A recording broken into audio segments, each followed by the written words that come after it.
অবশেষে দীপার বাবা চিকিৎসা করতে গিয়ে এই স্মৃতি ফিরল সূর্যের।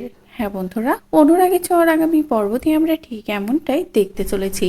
সকলে মিলে চেষ্টা করছে কিভাবে সূর্যের স্মৃতি ফেরানো যায়, কিন্তু কেউ কোনোভাবেই কিছু করতে পারছে না। তবে একটার পর একটা অ্যাক্সিডেন্ট ঘটতেই আছে সেনগুপ্ত বাড়িতে, যেগুলো ফেস করতেই ধীরে ধীরে সবকিছু মনে পড়ে যাচ্ছে সূর্যের। আর আজ যখন সূর্যের সামনেই দীপার বাবার হার্ট অ্যাটাক হলো, তখনই সূর্যের আরো বেশি সবটা মনে পড়ে গেল।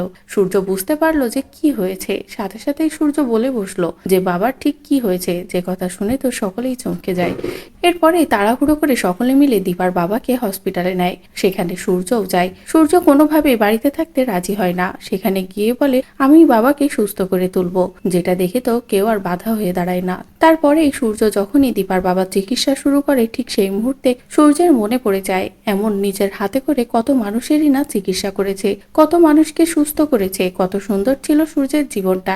দীপা আর সূর্য কত সুন্দর সুন্দর সময় কাটিয়েছে একসাথে। আর এমন সবটা মনে পড়ার সাথে সাথে সূর্য দীপাকে বুকে টেনে নেয়। এদিকে ইরা চোখের সামনে যখনই দেখে যে সূর্যের স্মৃতি ফিরেছে, তখনই তো ইরারও মাথা খারাপ হয়ে যায়। ইরা কি করবে ভেবে পায় না। ইরা বুঝতে পারে যে এবার তার পালানোর আর কোনো রাস্তা নেই। তো বন্ধুরা, এবার যদি খারাপ করতে করতেই ভালো হয়ে যায়, দীপার বাবা চিকিৎসা করতে গিয়েই সূর্যের স্মৃতি ফিরে আসে, সবটা মনে পড়ে যায় সূর্যের, তাহলে সেটা দেখতে তোমাদের ঠিক কেমন লাগবে কমেন্ট করে জানাও। পরবর্তী আপডেট পেতে চ্যানেলটি সাবস্ক্রাইব করো।